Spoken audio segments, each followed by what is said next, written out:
There's some staff actually online. So I heard you talking just a minute ago. I think looks like we've got everyone on.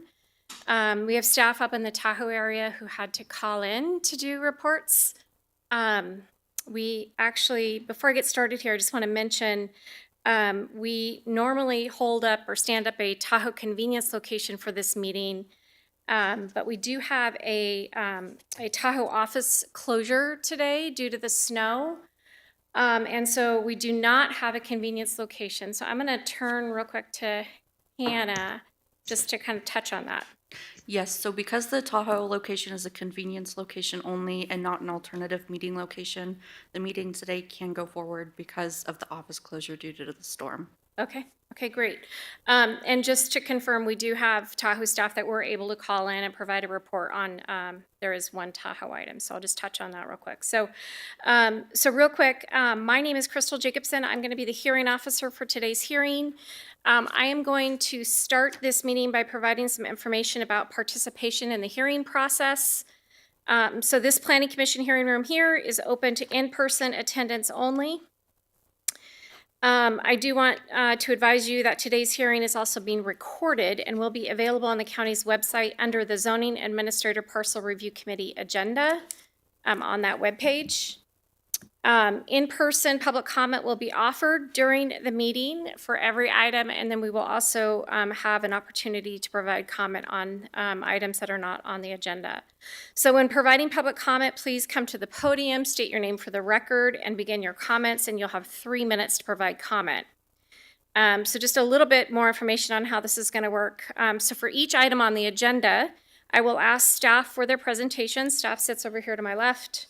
And then I will ask the applicant, owner, or the representative to come to the podium, provide any additional information that they would like me to consider on those items, or on their items, sorry. And then after that, I will open it up for public comment. So I'll open the hearing up, take public comment, and then close the hearing before taking action.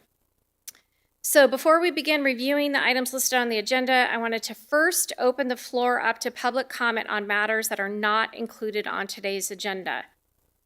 Is there anyone in the room that wishes to provide public comment on any item that's not on the agenda? So again, for any comment on agenda items, we'll get to those in a minute, but anything, anybody want to comment on anything that's not on the agenda? Maybe comment on the snow or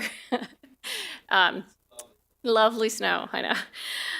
Okay, seeing none, I'm gonna move on now to the consent agenda.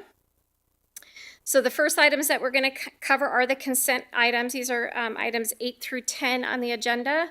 They are listed on consent and can be approved by a single vote. But before I do that, I need to see if there's anyone that wishes to pull any item off the consent agenda. So anybody in the room that wishes to pull any item off consent, and any staff that wish. Okay, seeing none. Madam Administrator, Yes. just for clarification for the record, there are items 8 through 12 on the consent agenda. Items 8 through 12, yep. Okay, so I don't see anybody that wishes to pull those items. So I have reviewed those items. Again, items 8 through 12, and I'm going to take action to approve the consent agenda as noted in the staff report packages. Okay, so it's 10:04. We're now going to go to the first item on the agenda, which is item number 1. This is the 10 a.m. item. This is the Arnett Addition Front Setback Variance, PLN 25-00352. This item was actually continued from January, and it is a Tahoe item. Real quick, just so everyone knows, though, so again, the consent items, before we move on here, I saw someone leave, but consent items have been approved, so if anybody was here for consent, you are free to go. Okay, so now moving back to the 10 a.m. item, we have Ms. Beckman in Tahoe online to provide a report. Hopefully she's connected and is able to report out on this item. Heather? Thank you. Good morning. Can you hear me? I can, yep. Okay, great. So I am presenting the Arnett front setback variance. The subject property is located at 2625 Quail Lane in the Homewood area, and it's zoned residential within the Timberland residential zoning district of the Tahoe Basin Area Plan. The owners are seeking a variance to the front setback for a two-story residential addition of 861 square feet in size. That would be located 42 feet from the center line of Quail Lane, whereas 45 feet is otherwise required. As you mentioned, the item was continued from the January zoning administrator hearing, and that was due to an issue with the legal noticing. The property itself is 0.2 acres in size and triangular in shape. Access to the lot is off of Quail Lane, which slopes steeply downward at 21%. The property is currently developed with an 863 square foot single family dwelling with an attached deck. And the deck being the farthest encroachment already encroaches into the front setback at 11.5 feet. But based on my permit research, it appears that the residence and the deck were built as they were permitted, but were built in the wrong location, as happened with these older properties, this one having been built in 1963. I'd also like to point out that there's no on-site parking for the property. They currently park in the Quail Lane right-of-way. For the proposal, the applicant is seeking to add a second-story addition to the residence, so maintaining the same footprint, the same first floor of the residence, and therefore the same footprint and encroachment into the front setback that exists today. The height, because of the second-story addition, will change, so it will increase from 25 feet of today to 30 feet 11 inches, which is the maximum allowed for this property. As I mentioned, the residents will maintain the same encroachment, so the 42 feet from the center line of Quail Lane, as well as will maintain 34 feet from the edge of pavement associated with Quail Lane, and that meets DPW standards for snow storage and snow removal requirements. So this front setback variance is really to recognize the original encroachment as well as the second-story addition, which increases the volume and massing in the front setback. And although not part of the variance request, as you saw in your package, the project also proposes including a two-car garage with an attached breezeway to the primary residence, as well as an accessory dwelling unit under the garage, both of which would be located in the front setback. These two items, the garage and ADU, are not part of the entitlement request that is before you because they're permissible through other regulatory avenues. So, for example, the garage encroachment is permissible through the steep lot exception in the zoning ordinance, and the ADU encroachment is permissible through state law. So moving on to the findings, the property is highly constrained due to the small size, the triangular shape, and the location of the existing residence, which they will maintain and which already encroaches into the front setback. The proposed addition will maintain the same encroachment, and that has existed since 1963, and we have no record of any complaints regarding that. Furthermore, the residential addition is 10 feet below the road grade of Quail Lane, and so therefore the additional height will not have an appreciable impact on the volume or massing as perceived from the roadway. So staff does recommend approval of the variance based on a Class 3 CEQA exemption for new construction of small structures and subject to the findings and conditions of approval listed in the staff report.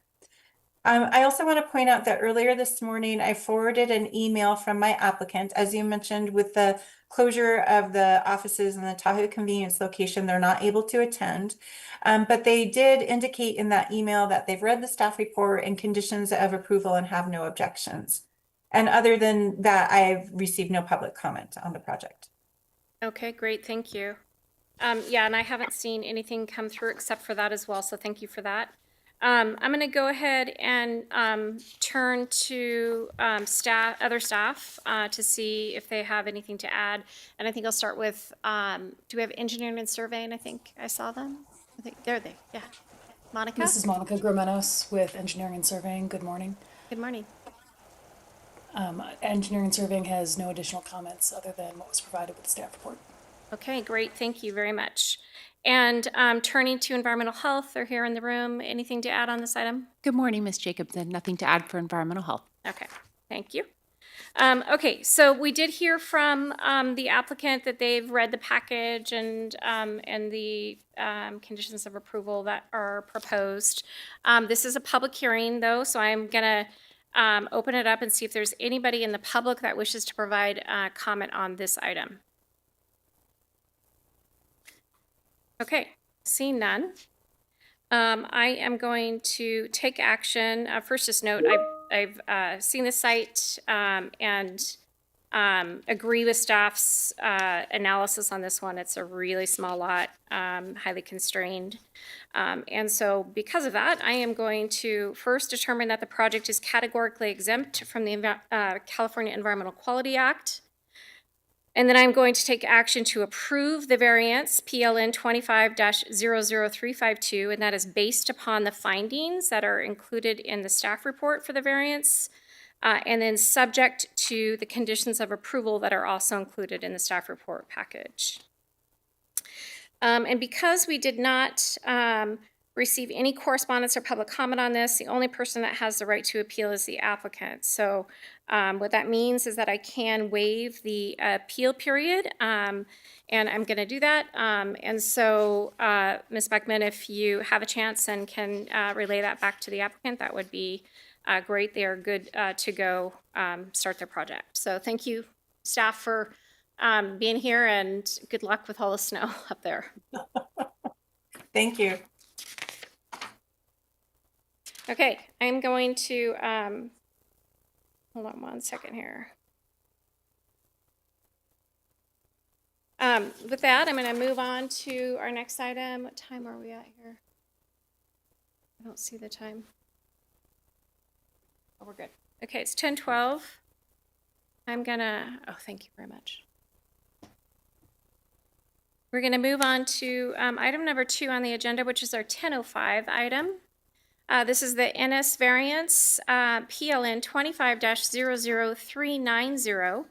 This item was also continued from the January meeting, where I actually took action to tentatively approve it and asked staff to prepare findings consistent with my summary at the January meeting and any conditions of approval. So I'm going to go ahead and turn, and we did get comment on this one. I just want to mention that too at the January meeting. But right now I'm going to go ahead and turn to staff to see if they have a report on the item. Thank you, Ms. Jacobson. Staff requests the zoning administrator conduct a public hearing to consider the NS variance and take the following actions. Determine the project is categorically exempt from environmental review in accordance with sections 15301 and 15305 of the California Environmental Quality Act guidelines and Placer County Code section 183630, class 1 existing structures, and 183670, class 5 minor alterations in land use limitations. And 2, to approve a variance request to allow an existing unpermitted 174 square foot patio to remain, patio cover to remain 5 inches from the east side property line, where 5 feet is normally required, subject to the recommended conditions of approval and findings in the staff report.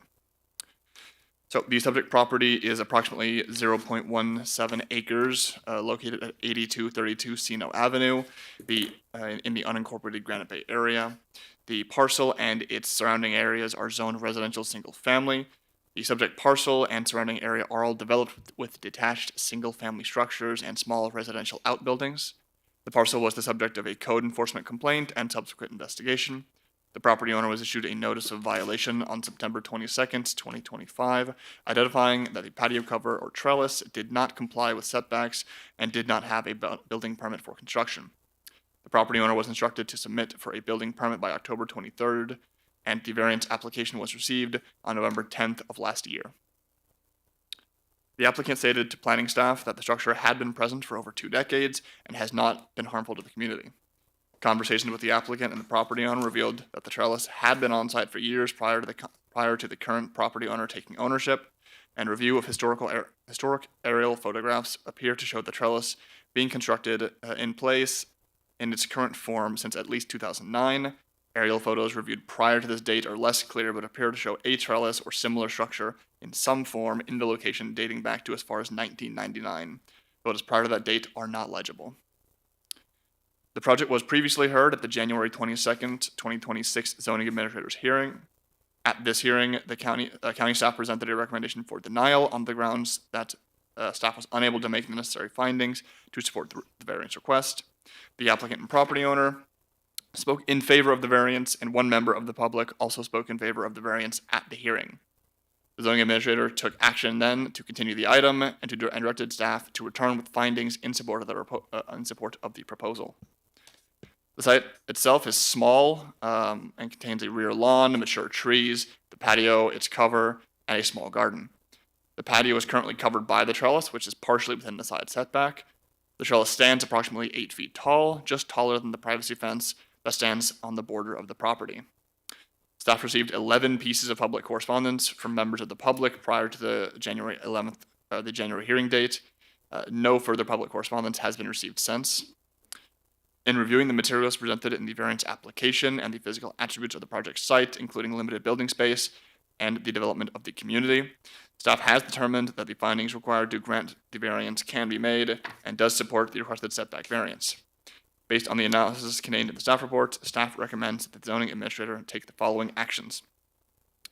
Determine the project is categorically exempt from environmental review in accordance with sections 15301 and 15305 of the California Environmental Quality Act guidelines and Placer County Code sections 183630, Class 1, existing structures, and 183670, Class 5, minor alterations in land use limitations, and to approve a variance request to allow for an existing unpermitted 174 square feet patio cover to remain 5 inches from the east side property line, where 5 feet is normally required, in line with the findings for approval of a variance pursuant to Placer County Code 1760-100D1, subject to the recommended conditions of approval and findings contained within the staff reports. This concludes my presentation, and I am available for questions if you have any. Thank you. Great, thank you for that.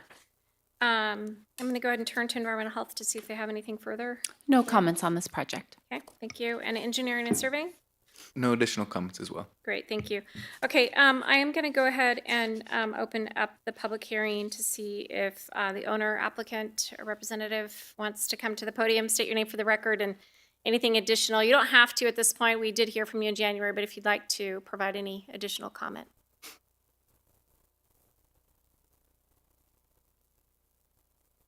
To be clear on how we move forward at this point, do we apply for a permit because it's unpermitted, or what should we do?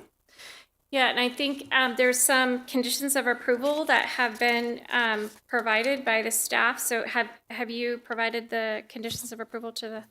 The conditions of approval were provided to Ms. Ennis, I believe, yesterday afternoon.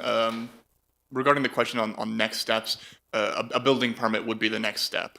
So you would provide an application to the building division, and they would review it for conformance with our standards. And then that would be how you resolve, I believe, both the code enforcement complaint as well as vest this variance. So you would have 36 months initially to do that. If within those 36 months, you feel like you're going to need some extra time, you can apply for an extension of time to get up to an additional 6 years. Okay, So I guess I'm a little bit confused. We would have 36 months to apply for a permit, but yet this patio cover does not fit the code. so the variance that you're requesting today, if approved, allows you to deviate from the code. Oh, So is this that right? this process would allow you to deviate. So we just go for a permit and the Right. variance will allow it to occur? Right, but just to be Okay. clear, you did receive the recommended conditions. Yes. Okay, okay, so that's kind of your next step, is to go through the conditions, and you have to sort of follow that process, Okay. because those are conditions of the approval here today if it's approved. And so staff can certainly help you with that. It looks like you had some plans drawn up already for it, some calcs and whatnot. So yeah, you just would, the next step would be to go through the building permit process, and we can certainly help you with that. Okay, great. Okay. Thank you. That's all I Oh, okay, all I great. have. Good. Why don't you take a seat, and then I'm just going to see if anybody else, so again, this is a public hearing, so is there anybody else in the room that wishes to provide comment on this item? Okay, and I'm just gonna mention, I didn't see anything further that came in either on this in terms of public comment, so I am going to first just kind of reiterate my findings from the last hearing. This was brought in through code enforcement, but there was a lot of testimony and some Google photos that show that it looks like the structure has been in existence for over 40 years. And there was no intentional violation from the property owners that bought it. When they bought it, the structure was there. And then I also did, some review of neighboring properties to find that a lot of neighboring properties have similar structures in kind of that setback area. So, and then one last thing I just want to mention, and there was some pictures that had been provided in the staff report and also in the correspondence that was received, is that even though it is close to the fence, it's not an enclosed structure, and so it looks like the owners are able to maintain the structure, I think, which is important, even though it's within that setback and close to the fence line. So those were part of my my findings that I summarized in January, and I just wanted to make sure I got that on the record for today. So with that, I'm going to determine that this project is categorically exempt from the California Environmental Quality Act.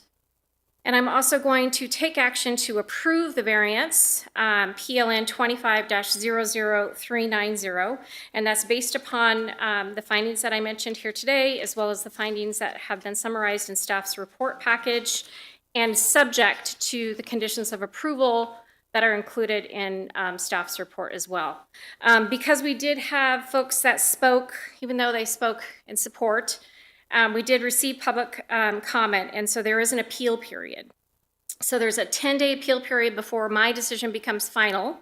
If anyone disagrees with this decision here today or feels that they have been adversely affected, they can file an appeal of this decision, and my decision would be set aside until such time the appeal can be heard by the Planning Commission. So should an appeal be filed, it would be subject to a filing fee of $774.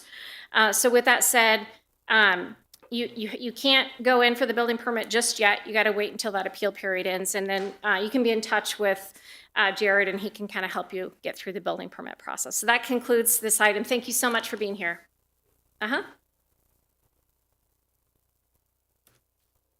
Okay, we are gonna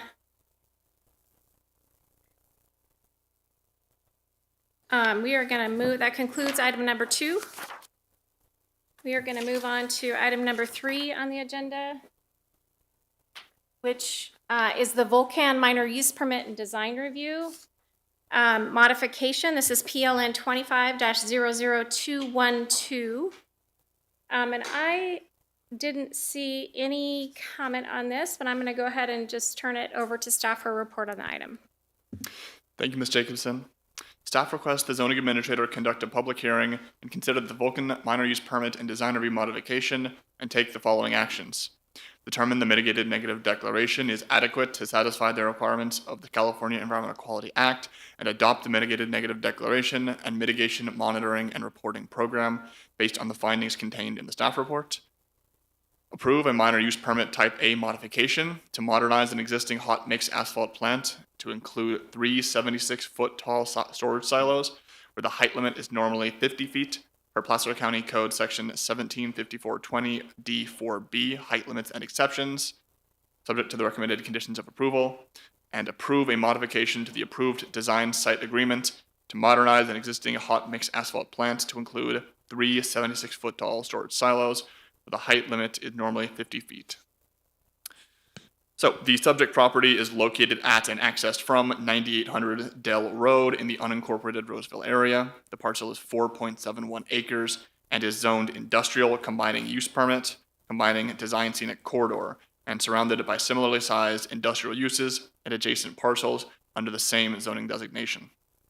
The site currently hosts an active hot mix asphalt or HMA plant and was originally entitled under PCUP 1338 in 1990. The original entitlement included 2 phases, the first including construction of the primary plant, aggregate storage, site circulation, landscaping, and fencing. The second would include construction of a hot mix storage and loading silos with associated circulation. The second phase would be completed with this project. At the time the original use permit was approved, the zoning ordinance allowed certain structures to exceed the height limit if they were set back further from the property line than normally required.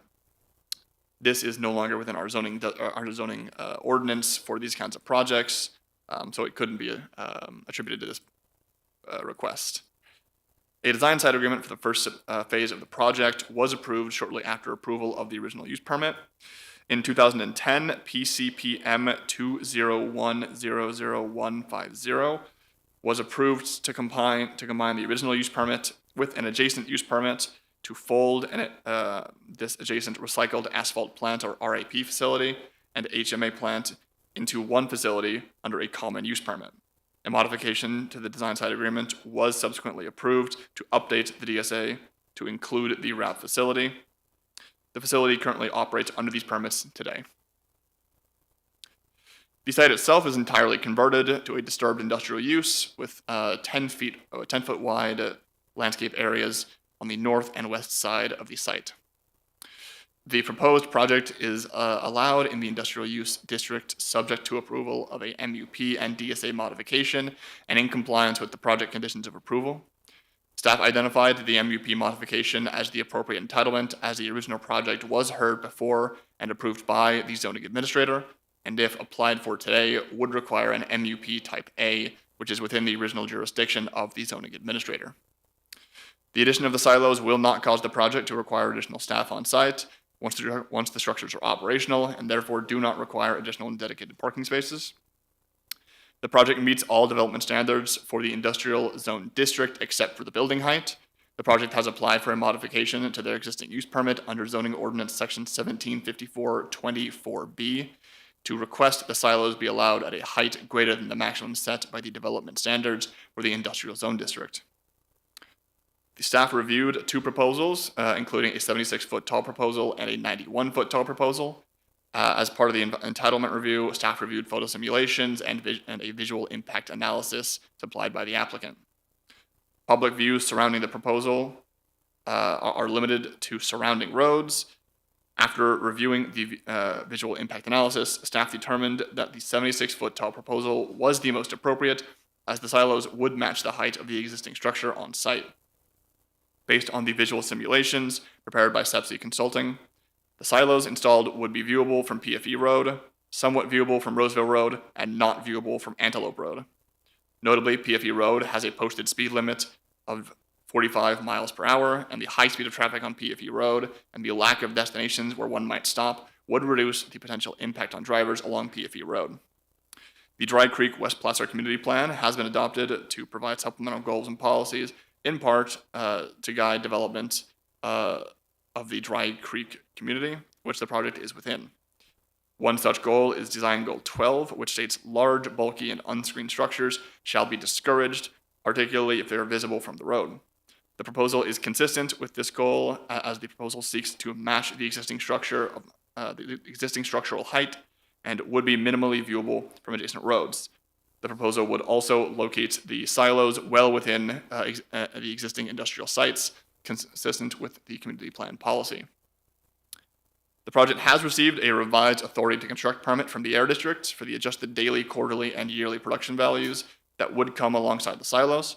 Furthermore, the applicant provided an air quality analysis for staff review and determined that this review determined that the construction of the silos nor the operation of the project would result in impacts to air quality that would exceed the thresholds laid out by the Air District. Staff's analysis has determined that the findings can be made to support the minor use permit and design review modification to install 3 76-foot tall silos, and that any impacts from the proposal can be mitigated as described in the recommended conditions of approval and mitigation monitoring and reporting program proposed for adoption as part of the mitigated negative declaration. As I mentioned, an MND, or mitigated negative declaration, has been prepared for this project pursuant to sections 15070 of the California Environmental Quality Act guidelines and section 181610 of the Placer County Environmental Review Ordinance. Based on the environmental analysis, the proposed project is not anticipated to result in significant environmental effects. with the incorporation of all avoidance, minimization, and mitigation measures, all identified impacts will be reduced to less than significant levels. As you mentioned earlier, staff received no written public correspondence on this project. We also received no written public correspondence on the MND. So with that, based on the analysis contained in the staff report, staff recommends that the zoning administrator take the following actions. Determine that the mitigated negative declaration is adequate to satisfy the requirement of satisfy the requirements of the California Environmental Quality Act and adopt the mitigated negative declaration based on the findings contained in the report, and approve a minor use permit type A modification to modernize an existing hot mix asphalt plant for Vulcan Materials to include 3 76-foot tall silos where the height limit is normally 50 feet in line with Placer County Code Section 175424B, subject to the conditions of approval and based on the findings contained within the staff report. And finally, to approve a modification to an approved design site agreement for the Vulcan minor use permit and design review modification, subject to the terms of the design review agreement and associated exhibits, including the conditions of approval contained within the staff report. I would also like to note that there was one minor error on condition number 1 that I would like to read a correction into the record.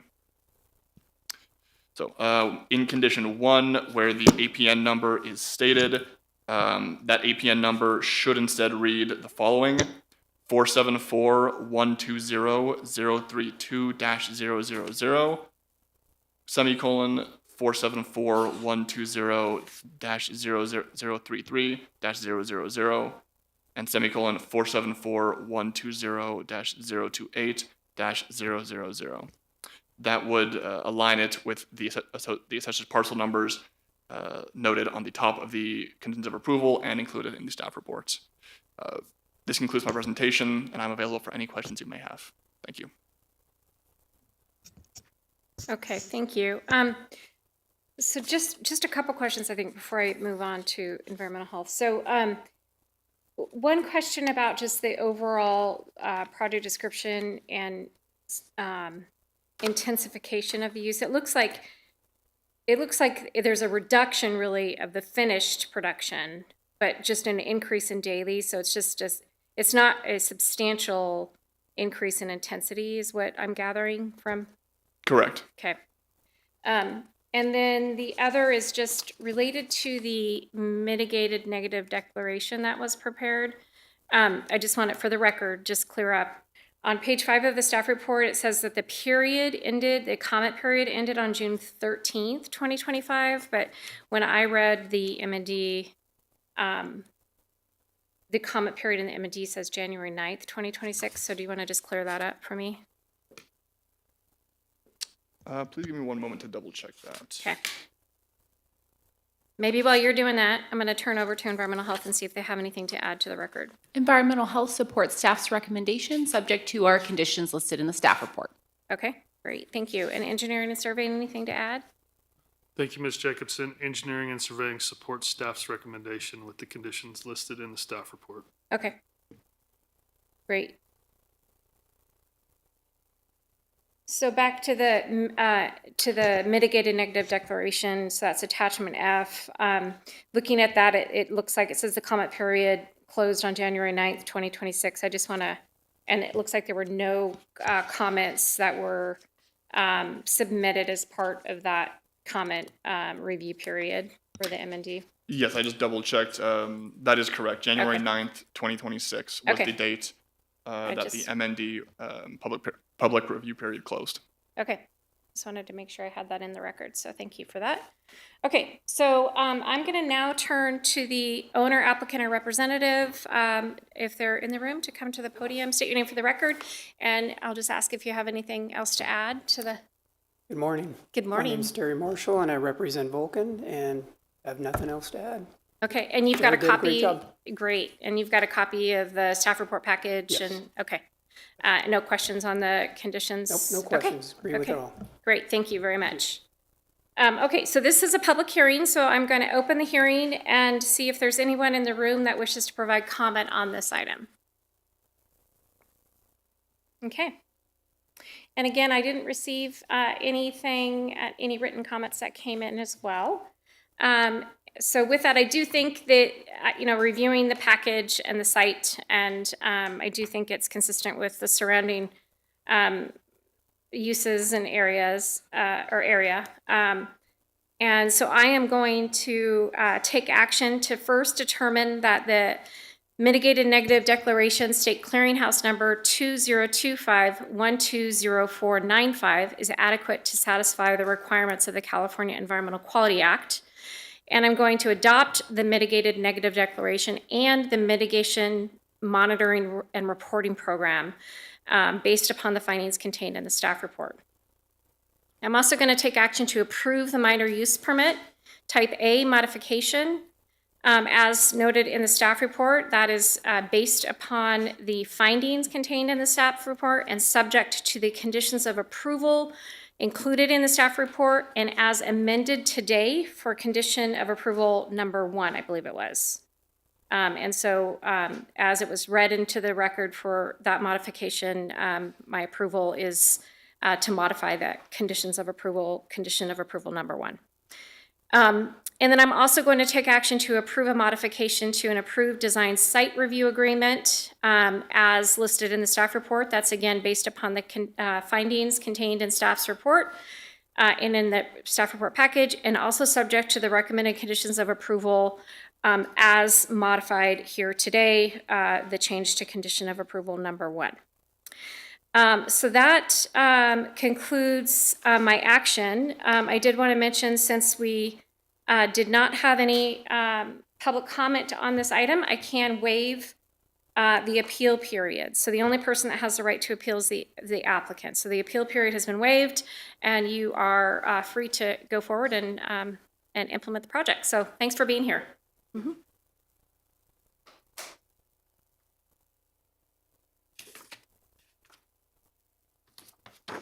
Okay, so that concludes number 3 on the agenda. We're going to now move on to number 4 on today's agenda, which is our 1015 item. This is the Chabad of Roseville Minor Use Permit Modification, PLN 25-00407. And I have not seen any correspondence that's come in on this item, so I'm going to go ahead and turn to staff here, like you're doing the lineup here today. One more, ma'am. If you can provide a report on this one, that would be great. Thank you, Ms. Jacobson. Staff requests the zoning administrator conduct a public hearing to consider the Chabad of Roseville minor use permit modification and take the following actions. Determine the project is consistent with the previously adopted mitigated negative declaration and mitigation monitoring reporting program, and approve a modification to the minor use permit to remove the educational land use from the approved project, subject to the recommended conditions of approval. The 1.3 acre subject site is located at the southwest corner of the Douglas Boulevard and Woodgrove Way in the Granite Bay area. The area immediately surrounding the project site is open space to the east, open space and single-family residential to the south, single-family residential to the north side of Douglas Boulevard, and open space to the west with commercial uses further west. The site is designated rural low-density residential 0.9 to 2.3 acre minimum in the Granite Bay Community Plan, and is zoned residential single-family, combining agriculture, combining a minimum building site of 100,000 square feet, combining planned residential development of 1 unit per acre, as well as residential single-family, combining agriculture, combining minimum building site of 100,000 square feet, combining planned residential development of 0.44 units per acre. Houses of worship and community centers are allowable uses in the RS zone district with the approval of a minor use permit. The project has been issued 3 extensions of time, with the most recent approval being in May of 2025, extending the project's expiration date to March 12th, 2027. The project has been issued improvement plans for the required improvements, and work began last year.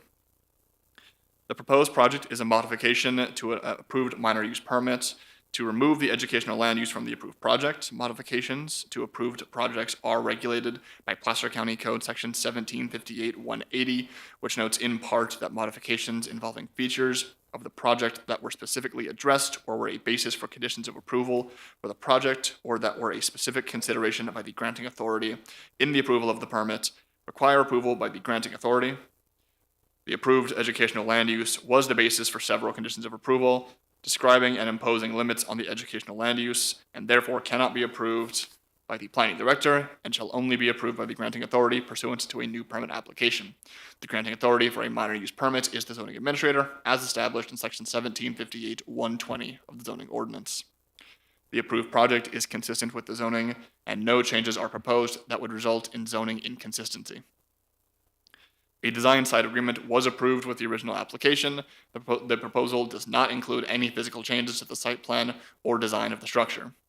The original project was determined to be consistent with the general plan and the Granite Bay Community Plan. The proposed modification would not impact the physical design of the site and would reduce the intensity of the use on site. Therefore, the project would remain in conformance with the general plan and Granite Bay Community Plan. With the removal of the educational land use, the rooms previously identified as classrooms will be used for purposes such as conference rooms, religious libraries, youth worship services, and Bible Torah study. As for uses that fall, the aforementioned uses would be less intense than the approved educational land use, which would have included a preschool, elementary school, and middle school classes. The conditions have been edited to remove the allowance for the site to be made available to non-religious public and interest groups, including Boy or Girl Scouts, service clubs, community functions, and other community center uses, as this allowance was added with the education land use and is not consistent with the house of worship land use. Therefore, the traffic generation and parking demand are expected to be less than what was originally proposed and approved. Alongside modifications to the conditions to reflect the change in land uses, modifications were also made to reflect the substantial conformance determinations made after the project was approved and litigated. A mitigated negative declaration and mitigation monitoring and reporting program were prepared for the project and were approved by the Board of Supervisors on March 12, 2019. No changes have occurred to the project or to the existing circumstances that would warrant additional environmental analysis regarding this modification. Following it, the zoning administrator must make a finding to this effect. Staff received no written public correspondence for this project, or that's it. So, based on the analysis contained in the staff report, staff recommends that the zoning administrator take the following actions.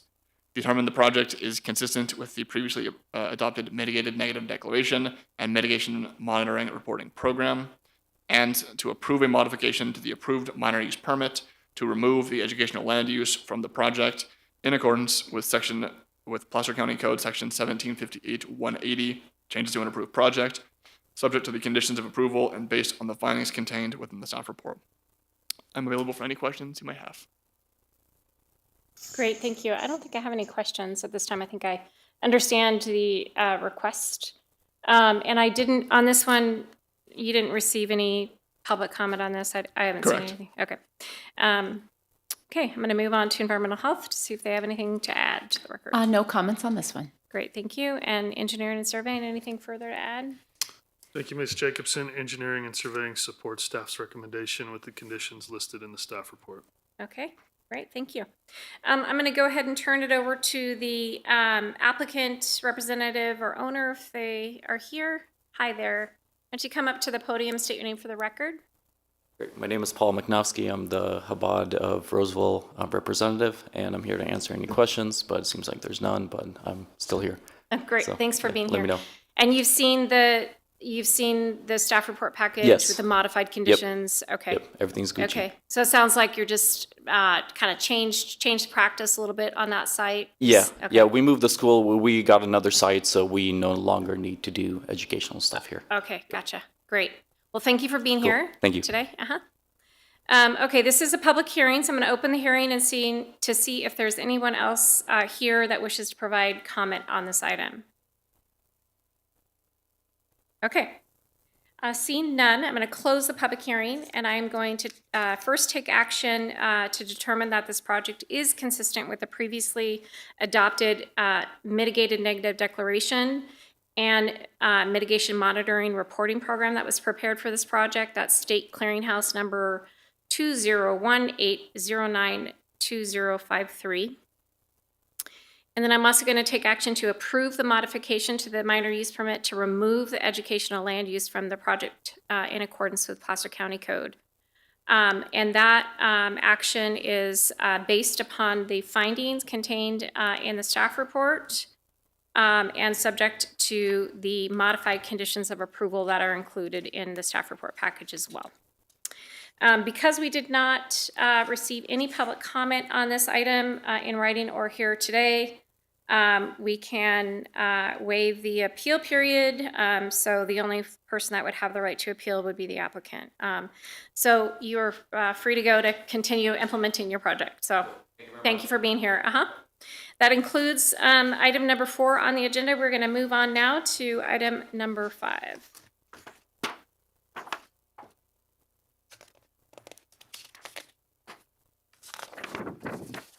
Okay, item number 5, looks like, oh, wow, you're busy. Last one, promise. Okay, item number 5 is our 1020 item. It's the Mackenstadt, did I get that right? Addition, utility and road easement setback variance, PLN 25-00453. And I am just gonna say real quick, we did receive some comment and support as part of the application package that was submitted. So I just want to acknowledge that we've got some support letters, which is great. But I'm going to turn to staff for a report on the item. Thank you, Ms. Jacobson.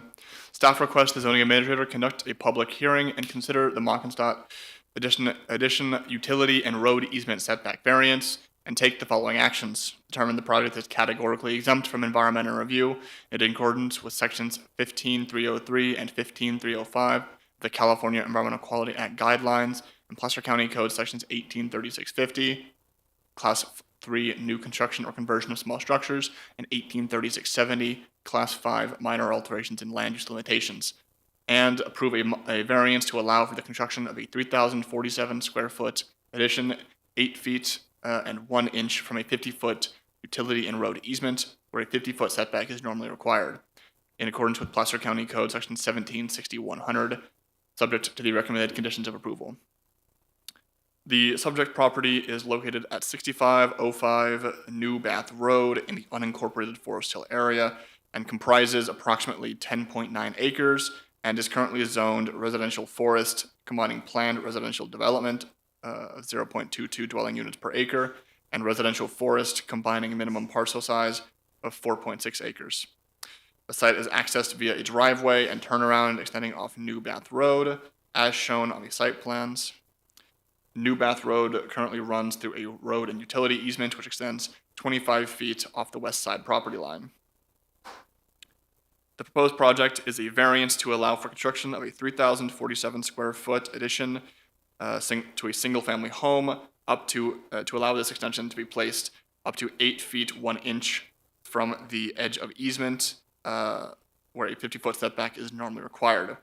The structural walls of the home currently exist approximately 30 feet and 8 inches from the edge of easement. The addition would extend the structural walls approximately 15 feet 7 inches further into the front setback, and the uncovered deck would extend 10 feet further into the front setback. This would result in the deck extending up to 8 feet 1 inch from the edge of easement, and the structural walls extending up to 15 feet 1 inch from the edge of easement. The addition would also extend the northern wall by 12 feet, replacing the existing deck and extending approximately 4 feet past the extent of the current deck. The structure would not encroach into the north side setback and would not be extended further south or west.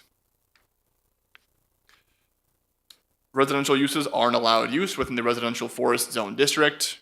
The proposed addition would not exceed the 10% coverage limitation or the 36-foot height limitation established in the zoning ordinance or encroach into other setbacks. Therefore, so long as the findings can be made to support the variance request, the project would be compliant with the zoning ordinance. The Forest Hill Divide Community Plan notes that the detached single-family dwellings are a compatible use in the areas designated as rural estate, such as the subject site. Furthermore, the proposal is in line with the residential land use goals and policies of the FDCP, such as Goal 3B3, which including designing the project to preserve the historic and rural forested character of the community plan area. This is achieved by locating the site development on the limited flat area and avoiding additional landscape stepping, or significant grading to expand the flat area of the parcel further away from the setback. Immediately east of the existing residence, the site slopes drastically from approximately 3,160 feet above sea level to 2,840 feet above along Mosquito Ridge Road. Immediately north of the structure lies the septic tank and septic line, limiting the area of potential expansion of the structure to the north, and a paved parking turnaround area is located immediately south of the structure. It is not uncommon for structures along New Bath Road and within the neighborhood to exist within the easement setback due to the severe slopes and dense tree cover. Staff observed various structures that appeared to be closer than 50 feet from edge of easement and identified 2 instances of permitted variances along New Bath Road, both of which identified slopes, tree cover, and the location of existing development as special circumstances on site. Staff has concluded that there are special circumstances on site similar to the above described variances within the vicinity of the proposed Mockenstadt variance, including severe sloping to the rear and the location of the existing development, including the on-site sewage disposal area, the home, and the driveway. Because of these circumstances, the strict application of the zoning ordinance has been found to deprive the subject property of privileges enjoyed by other properties in the vicinity and under similar zoning classifications. Since other properties in the vicinity are developed with homes and accessory structures within the front setback due to similar on-site conditions. The property owner sought and acquired the support of 3 neighbors along New Bath Road. The letter signed and supplied by these neighbors is attached to the staff report and is our only instance of public comment. Based on the analysis contained within the staff report, staff recommends the zoning administrator take the following actions. Determine the project is categorically exempt from environmental review in accordance with section 15303 and 15305 of the California Environmental Quality Act guidelines and Placer County Code section 183650, class 3, new construction or conversion of small structures, and 183670, class 5, minor alterations in land use limitations, because the proposed construction of a 3,047 square foot residential addition is an exempt project under class 3, and adjusting a setback is an exempt action under class 5 that would not result in the creation of any new parcel. And 2, to approve the Mockenstadt addition utility and road easement setback variance in accordance with the Placer County Code sections 176100, subject to the conditions of approval and based on the findings contained within the staff report. This concludes my presentation. I'm available for any questions you may have. Great, thank you. I don't think I have any questions at this time. I'm going to turn to environmental health. Yes, environmental health supports staff's recommendation, subject to our conditions in the staff report. Great, thank you. And engineering and surveying. Engineering supports staff's recommendations with no comments or conditions. Okay, thank you. I'm now going to go ahead and turn it over to the owner, applicant, or representative if they're in the room. Hi there. Come on up to the podium. State your name for the record. My name's Edric Fleming, and I'm here for the Mockenstadts and just eager to get forward on this project and answer any questions. Great, thank you. I'll just ask you really quick, did you get a copy of the Yes. package? Okay, great. And so you've reviewed the conditions of approval. Okay. Absolutely. Okay, great. Well, thank you for being here. Okay. Did you drive through the snow? Did you come down? I didn't, You but didn't. the owner could not make it because of the Oh, snow. gotcha. Well, it's good you're here. Thank you. Thank you. Yeah. Okay, go ahead and take a seat. I'm gonna, this is a public hearing, so I'm gonna go ahead and open it up to see if there's anyone in the room that wishes to provide comment on this item. Okay, seeing none, I'm gonna close the public hearing. And I want to first just state that I do agree with staff's findings in the staff report. It's definitely a constrained property with that slope and amazing view, by the way. But I do see that it would be difficult to find an alternate location to construct the addition. So also just want to note that I really appreciate that the applicant took the time to talk to their neighbors about their plans before coming in for the variance. That was also good to see. And so with that, I am, again, the public hearing has been closed. I'm going to determine that the project is exempt from the California Environmental Quality Act based upon the findings contained in the staff report. I'm also going to approve the variance. This is PLN 25-00453, and that's based upon the findings included in staff's report and subject to the conditions of approval in staff's report. Because we did get comment on it, even though it was in support, I can't waive the appeal period. So because we had comments, there is a 10-day appeal period before this decision becomes final. If anyone disagrees with my decision here today or feels that they have been adversely affected, they can file an appeal of my decision, and my decision will be set aside until such time the appeal can be heard by the Placer County Planning Commission. Should an appeal be filed, it is subject to a filing fee of $774. So that concludes this item. So you're free to go, and then they can start after that appeal period is over. I would encourage you just to be in touch with the planner and to kind of help you through that process. So thank you very much for being here. Thank you. And thank you, Jared. That was a long one for you. Okay, I am going to move on to item number 6 on today's agenda, which is the 1025 item. We're running a little bit behind. Sorry about that. So this item is the Reynolds variance modification and extension of time, PLN 22-00013-EOT 001. And I just want to note for the record, I have not seen any public comment come in on this item, but I'm going to turn to staff for a report on the item. Good morning. Thank you, Zoning Administrator, Ms. Jacobson, Azar Slim, Senior Planner presenting. Staff requests that the Zoning Administrator conduct a public hearing to consider a request for a first-time extension for a variance with modification through extension of time permit PLN 22-00013 and take the following actions. Determine that the project is categorically exempt from environmental review in accordance with sections 15301, existing facilities, and section 15305, minor alterations and land use limitations of the California Environmental Quality Act guidelines, and sections 18.36.030 and 18.36.060 of the Placer County Environmental Review Ordinance Class 1, existing facilities, and Class 5, minor alterations in land use limitations.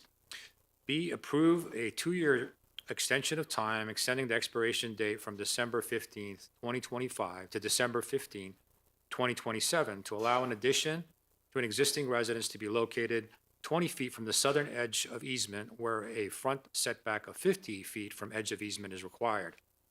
And located 10 feet from eastern side property line where 30 feet is normally required, and to be located 50 feet from the ordinary high water mark of Auburn Ravine, where a stream setback of 200 feet is normally required, in accordance with Placer County Code Sections 17.60.100 variance, subject to the recommended conditions of approval and findings.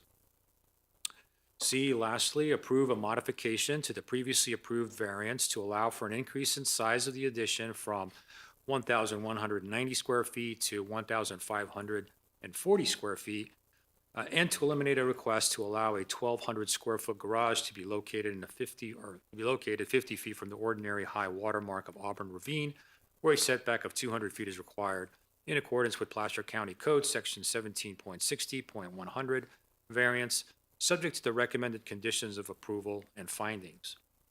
For background, the subject property located at 870 Geraldson Road, non-incorporated Newcastle, approximately 3/4 of an acre, is zoned residential agriculture combining minimum building site of 100,000 square feet.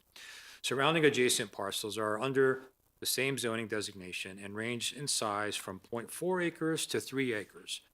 Properties further to the west are zoned F Farm with a 4.6 acre minimum. The proposed project site is within the offer general plan area and is designated rural residential 2.3 to 4.6 acres, minimum under the general plan. Rural single-family residences are located to the north, south, and east, with a small commercial services site to the northwest. Farm residences and agricultural uses are to the west.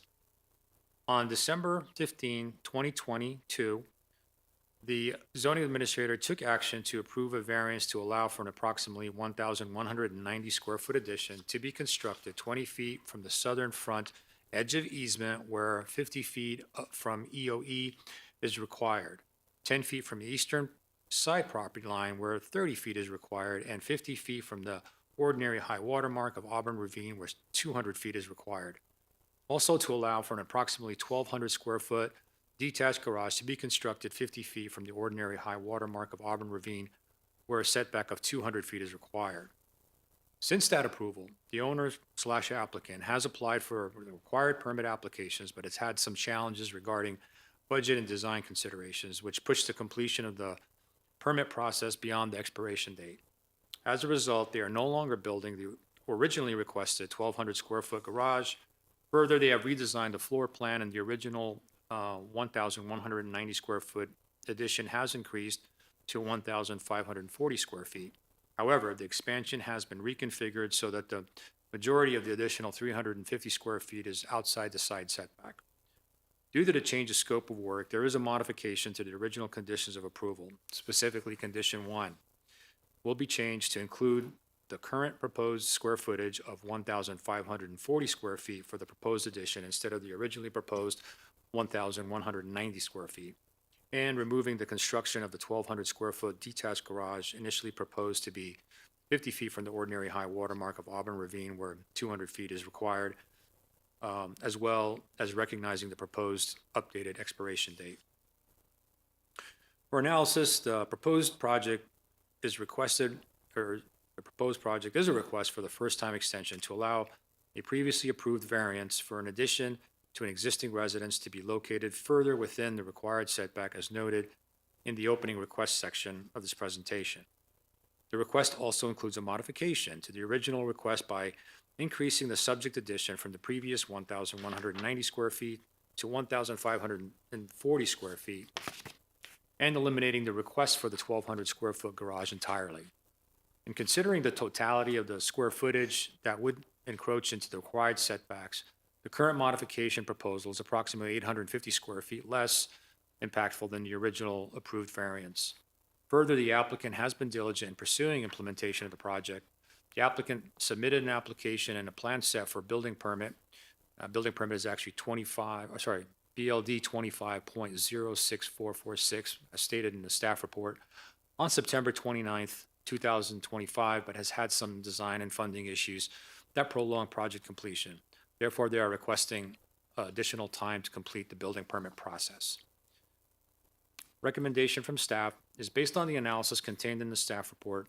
Staff recommends that zoning administrator take the following actions. 1, determine that the project is categorically exempt from the environmental review in accordance with sections 15.301, existing facilities, and 15.305, minor alterations and land use limitations of the California Environmental Quality Act guidelines, and section 18.36.030 and 18.36.060 of the Placer County Environmental Review Ordinance, Class 1, existing facilities, and Class 5, minor alterations and land use limitations. There are no exceptions to this finding. 2, approve a 2-year extension of time for the Reynolds variance PLN 22-00013 to allow an addition to an existing residence to be located 20 feet from the southern edge of easement where a front setback of 50 feet from edge of easement is required, to be located 10 feet from the eastern side property line where 30 feet is normally required, and to encroach approximately 10 feet into the required 200-foot setback from the ordinary high water mark of Auburn Ravine, subject to the modified conditions of approval and based on the following findings below. No change in conditions or circumstances have occurred to the project which would have been grounds for denying the original application. The owner applicant has been diligent in pursuing implementation of the project by undertaking reasonable efforts to satisfy the conditions of approval, as evident by the submittal of a building permit and an extension of timing for completion of the building permit, allowing the project to be consistent with the objectives, policies, general land use, and programs as specified by Placer County.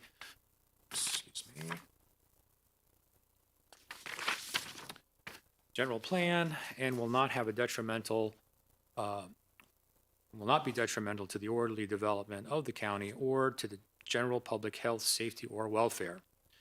Lastly, approve a modification to the previously approved variance to allow for the increase in size from the addition from 1190 square feet to 1,540 square feet, and to eliminate the request to allow a 1,200 square foot garage to be located 50 feet from the ordinary high water mark of Auburn Ravine, where a stream setback of 200 feet is normally allowed, or is normally required, subject to the modified final conditions of approval.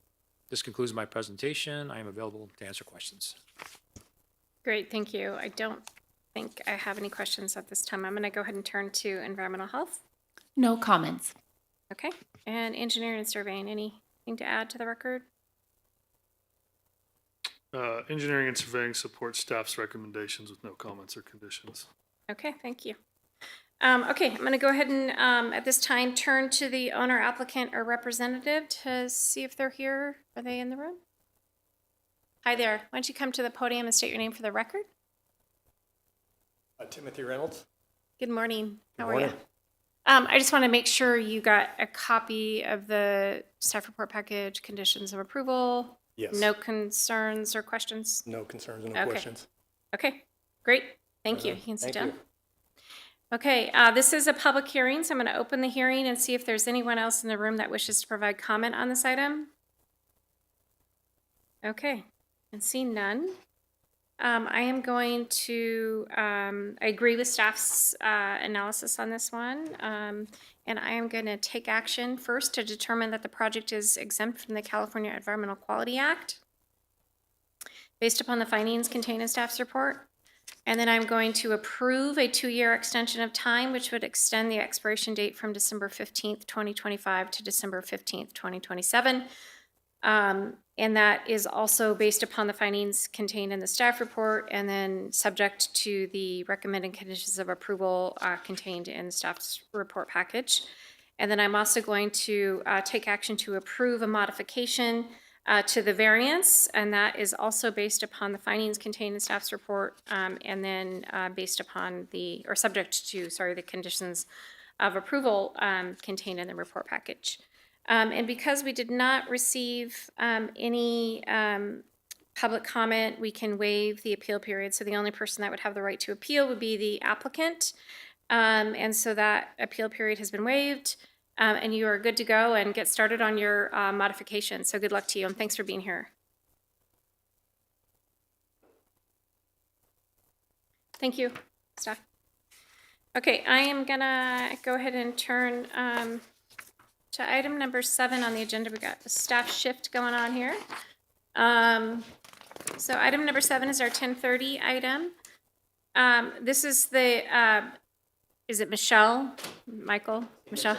Michelle, an as-built garage front edge of road easement setback variance PLN 25-00337. And I did want to point out, we did get a couple things real quick. We got a comment letter last night, so we have received some public comment on this item. And then in addition, and I'm not sure if staff is aware, but there was a pretty big package that was submitted this morning at the hearing on this item. So what I'm going to do, and I'm not sure if you've seen it, so I'm going to let you go ahead and provide a report, and then we can address this after your report. But I'm going to let you get started. So. All right. Thank you, Ms. Jacobson. Staff requests the zoning administrator conduct a public hearing to consider the Michelle as-built garage front edge of road easement setback variance and take the following actions. Determine the proposed action to deny the project is statutorily exempt from environmental review pursuant to California Environmental Quality Act Guidelines, Section 15270 and Placer County Code Section 18.36.010G, projects which are disapproved. And B, deny a variance to allow for an approximately 600 square foot unpermitted as-built attached garage to remain in place within the front setback 10 feet 3 inches from the edge of road easement where a 50-foot front setback is normally required. The 5-acre subject parcel is located at 5640 Bell Road in Auburn. The parcel is zoned farm, combining minimum parcel size of 4.6 acres and is developed with a 1,784 square foot single-family home with a permitted detached carport. Both the home and the carport are located in the northeastern portion of the parcel. The house was built in 1969 and is noted on the building permit that the front setback at the time was 60 feet. The subject property is accessed off of Bell Road via a gravel access road, which has a recorded 50-foot road and utility easement. Per the zoning ordinance, front setbacks are measured at right angles to the front property line or edge of easement, whichever is greater. The Lone Star Canal intersects the property in the northeastern corner and has a 50-foot structural setback as well. A second carport was built and attached to the house. Research of historic aerial imagery indicate the second carport was built around 2008. Planning staff was unable to find any permits or approved variances associated with this carport to confirm the building date and allowability to be within the front setback. The applicant bought the house and property in May 2023. In May 2025, code enforcement received a complaint reporting that a structure was being built within the front setback without an approved building permit. In July 2025, code enforcement conducted a site visit and found that an existing unpermitted carport was being converted into an attached garage and requested that the property owner stop work and obtain a building permit. During the building permit application process, it was determined that a variance was needed due to the attached garage being built within the front setback. In August 2025, the county received an application for a variance for the as-built unpermitted attached garage. The property owner justified this unpermitted conversion by citing site constraints, specifically a septic system to the west, a 15-foot access corridor to the east, and a desire to maintain the original home entrance while preserving space for future orchards. During a site visit on October 8th, 2025, planning staff verified that the as-built attached garage encroaches approximately 6 feet further into the front setback than the original attached carport, reducing the distance from the road easement from 16 feet 3 inches to 10 feet 3 inches.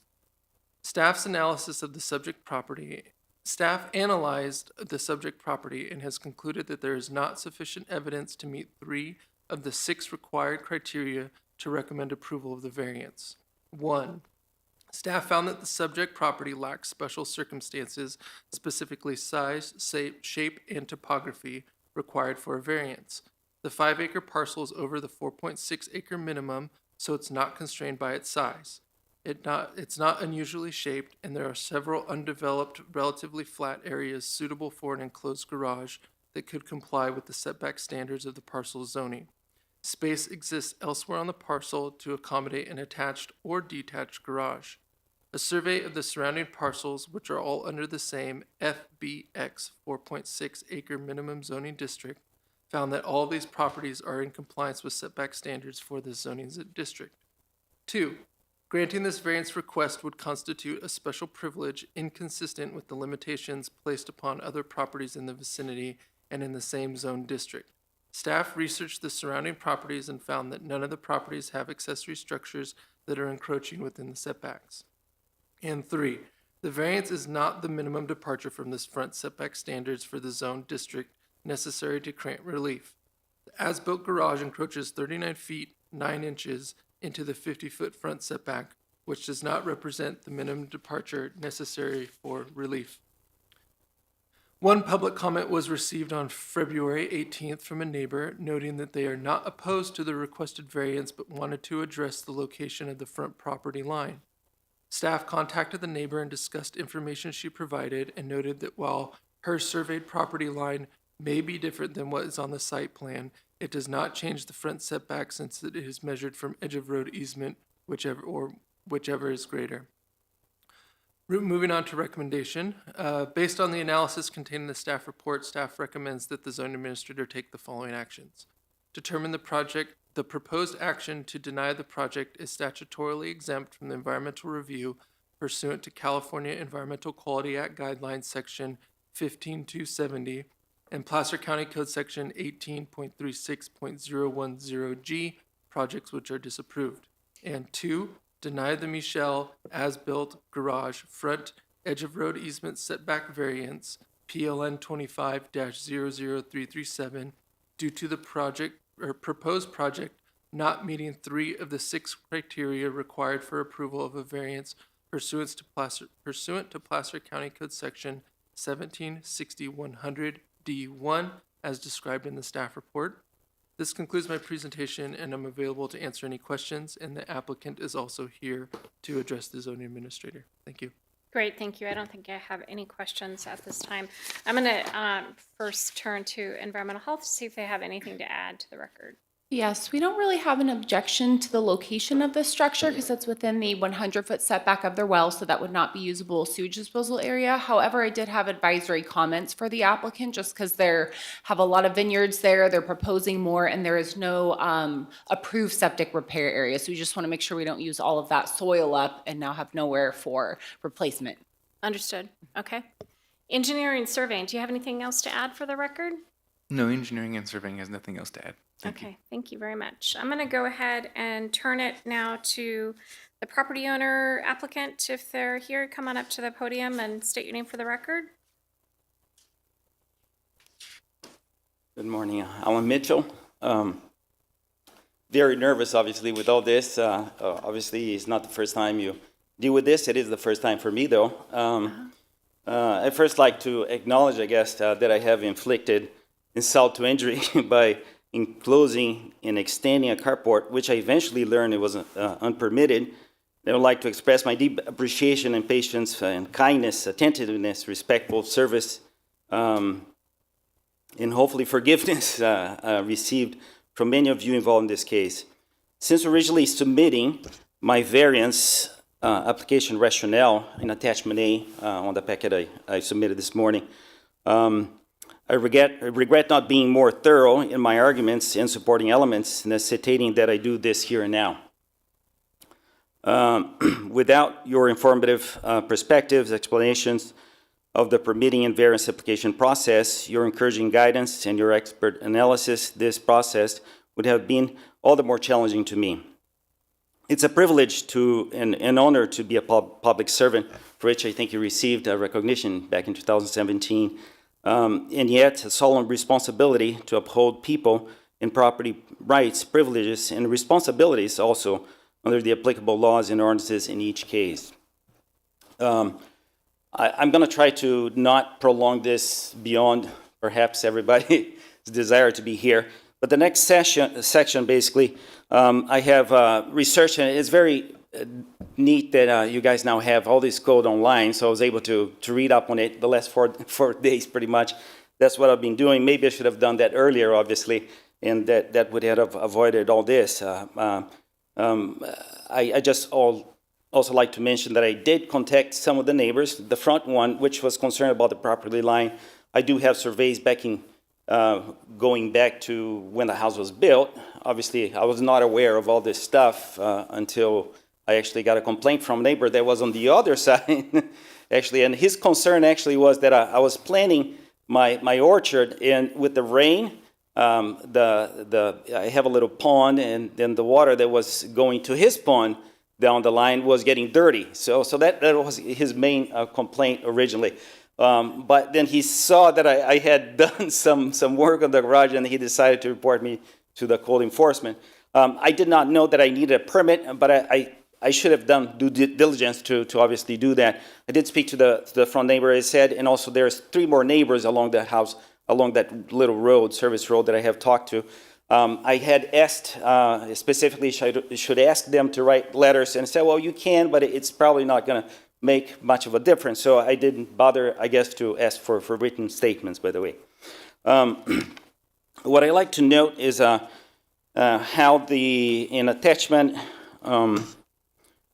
well, before we go to the attachments, I guess, there's, perhaps if we go to the last paragraph on page 1, it says, the variance document divided in 3 sections.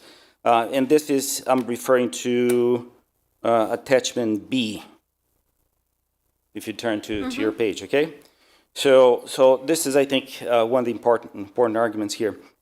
That document is divided in three pages, which are 3 sections, basically. The first part is a application process checklist. The second is a various processing, which is the main elements that are discussed here today. And then there's a third page called other information on variances, which roughly correspond, obviously, to all these 3 pages. It first states, obviously, that if you look at that section that obviously it's my responsibility as a property owner to provide the supporting arguments and not obviously the staff responsibility to do that. Although I do appreciate all the efforts that obviously put into trying to make this work. We have talked many times, and I did feel sucker punched, though, as I explained yesterday. Initially, he thought he would be able to approve that obviously, as he dug through and obviously went up the chain of command, that changed, obviously, as we see today. So I'd like to point out that the last section on that page number 3 there are 5 elements that are listed as follows. Said, this next list 5 reasons that do not entitle the variance applicant to be granted a variance. Number 1, unpermitted work began prior to the variance, so that's not something that's arguable, I guess. Second, neighboring violations, so that's not arguable either. Personal or financial hardship is not arguable. And 4, no one factor determines practical difficulty or necessary hardship. And lastly, the granting of a variance does not set a precedent since each variance is considered on its individual merits. So I do understand that is totally appropriate, but to guard the variance applicant from undue prejudice and automatic dismissals, consistency in the reciprocity of these 5 statements is also necessary, in my opinion, right? Which would mean unpermitted work begun prior to the variance request or is built status should not constitute cause for denial. So that's probably 1. The second, neighboring conformity instead of variances, obviously, should not constitute cause for denial. Number 3, personal or financial hardship should not constitute a cause for denial. Number 4, no one factor determines the cause for denial. And number 5, prior variance decisions do not set a precedent since each variance is considered on its individual merits. Is that agreeable? I'm hoping. Further, I have other elements there that is going to be coming into play there. Section or the code number 1704030 is basically a definition. I'm on page 2, about the middle of the page there. It says attached means, for the purposes of this chapter, buildings and structures that shall be considered to be attached if they share a common roof system and if any breezeway or other similar connecting structures is at least 1/2 as wide as the distance between such buildings and structures, or at least 50% of one wall of each of the structure is common to the other structure. And then it defines the garage. A garage or carport means covered parking space for automobiles or other vehicles for at least 10 by 20 feet. A garage is a structure enclosed on at least 3 sides. A carport enclosed on 1 and no more than 2 sides. So, an attached garage would be the combination of these 2, obviously, and not a detached garage, which would not fit this criteria. There are a couple other elements that I must meet as well that I put in there.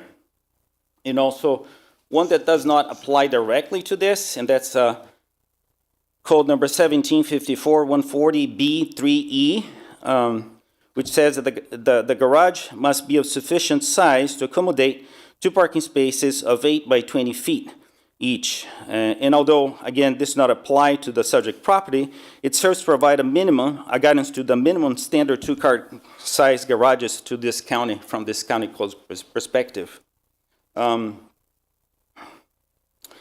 Then we also have a minimum, I think there's some relief or minimum requirements that states any parking structure permitted by the section at a reduced front setback shall still provide at least 20 feet of parking area between the edge of the roadway and the structure. And again, I'd like to note this is the edge of the roadway and not the edge of the easement specifically. And this is applicable to this property, and the proposed variance from the edge of the roadway is 26 feet, not 10.3. I think also applicable to this case is the non-conforming buildings, which is found in 1760-120B.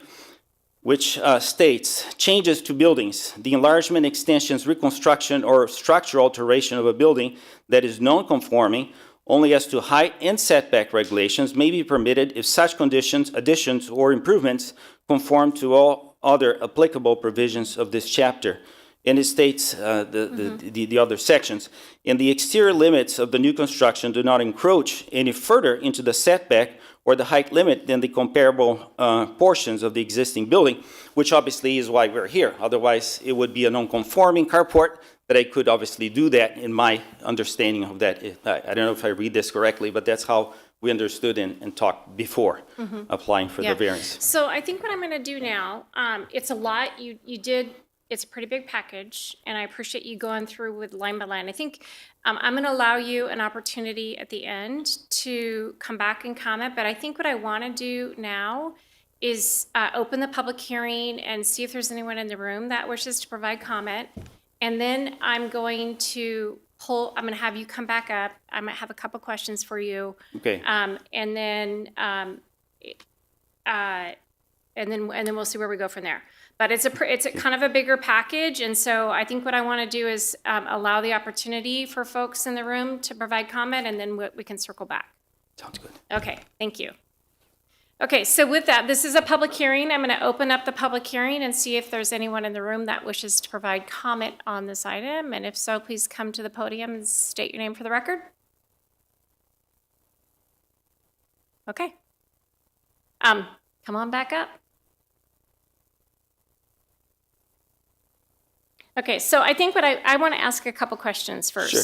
So you bought the property in 2023. Okay, and so Yes. the carport had been constructed prior to you Yeah, when I bought buying the property. Yeah, and I went back in one of the attachments, as you're going to see. We went back to, and this is going to be. Let me see which attachment that is. I actually printed out the images. So, yeah, this is attachment D, as in David.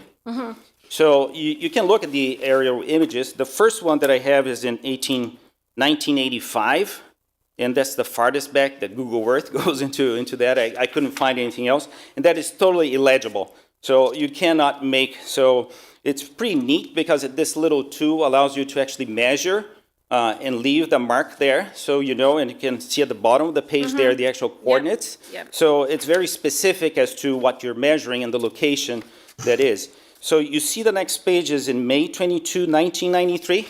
Do you see that one?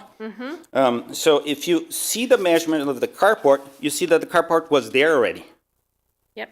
Yes, so there's a little shadow there to the left, and there seems to be a little addition or some kind of eave there. I don't know what it was. Also, that's no longer there when I bought the property. So just, I guess for the record, it looks that the property has been there for at least 33 years and likely more.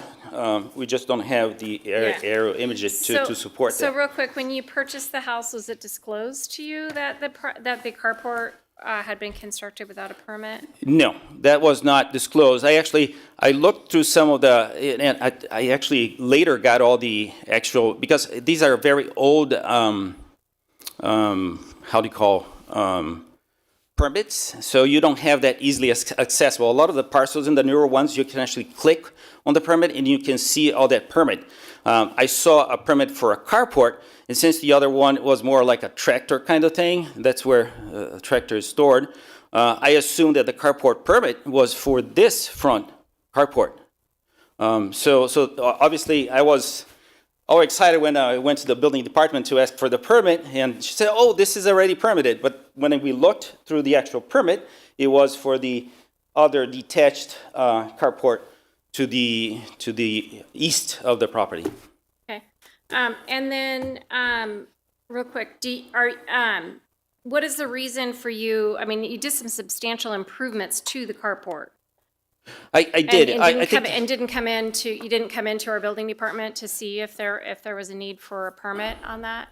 Right. Since the carport footprint was extended, I did extend by 6 feet. Obviously, if you do the overhang, it's about 7.5, 8 feet that extend into that. I did not come into that. Should I have? Yes, I think to some extent. I have not built anything before, but I like to do different things, I guess, and that was part of what I wanted to do, or I dreamt about that. The house obviously necessitated, in my opinion, a garage, and the carport was not sufficient length to actually accommodate, sufficient parking space there.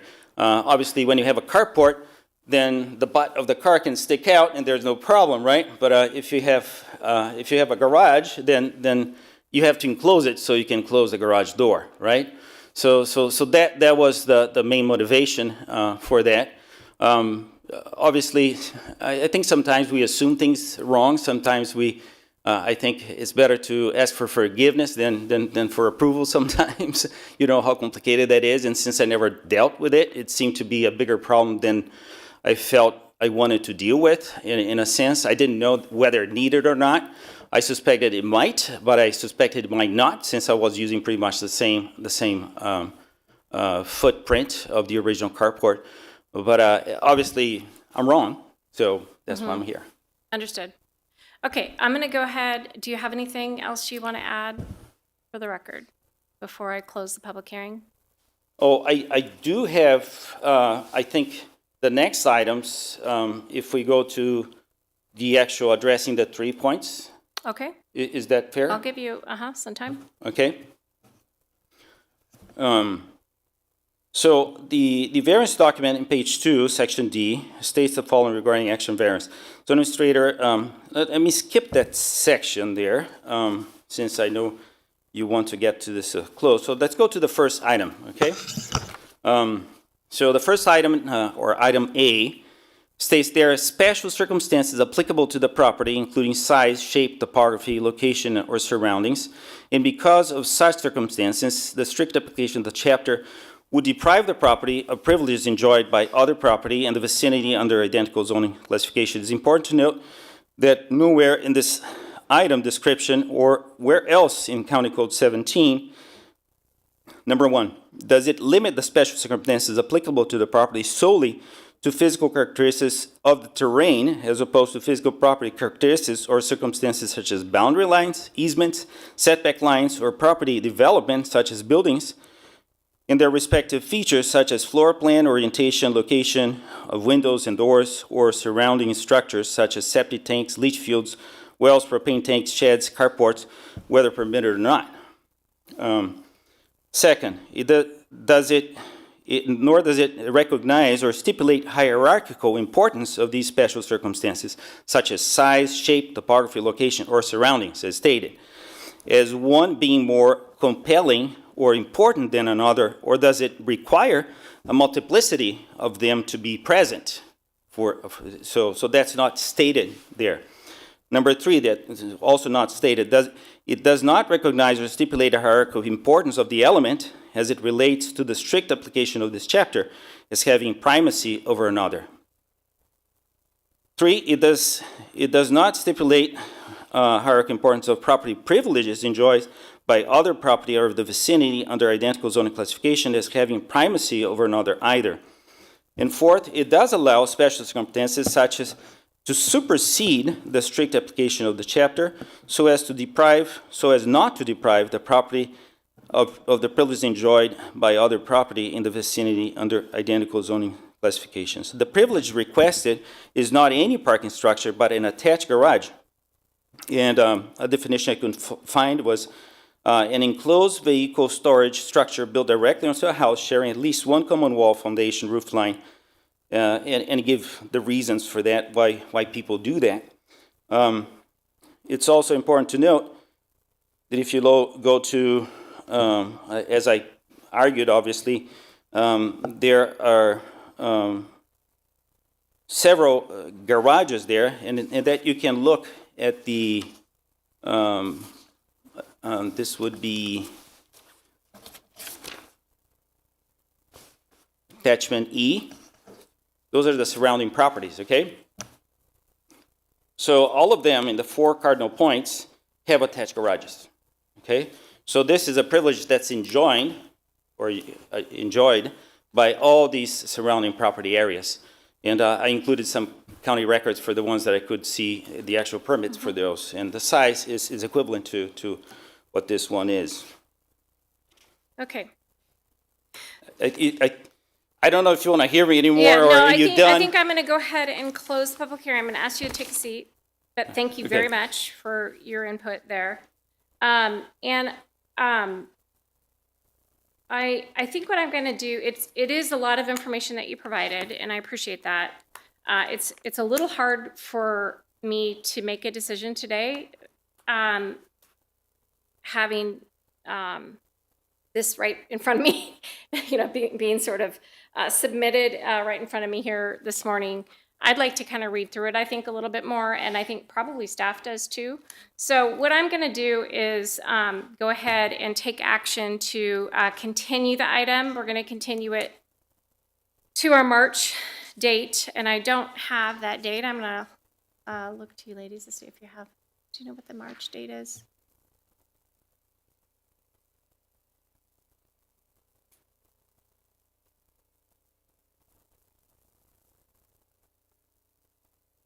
March 12th? Is that right? March 12th. Okay, we're going to continue to the March 12th date. I don't know that we need any more time than that.